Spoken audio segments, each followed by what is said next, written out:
তো অলিগোস্পার্মিয়া হলে অনেক সময় বাবা হইতে কষ্ট হয়, সময় নেয়। আপনার উচিত হবে একজন ডাক্তার দেখানো। তবে আপনার চরিত্রে কিছু পরিবর্তন আনতে হবে।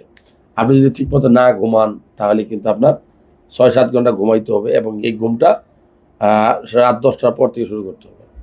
ভোর রাতে ঘুমাইয়ে ১০ ঘন্টা ঘুমাইলে হবে না। এরপরে আপনি যদি অ্যালকোহল খান, ধূমপান করেন, সেই অভ্যাস ছাড়তে হবে।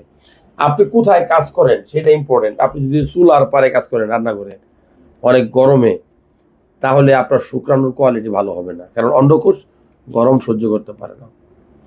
এরপরে আমরা বলি যে কিছু ভালো খাবার খাইতে হবে। আপনি তো সারাদিন fast food, junk food, pizza, burger এগুলা খান।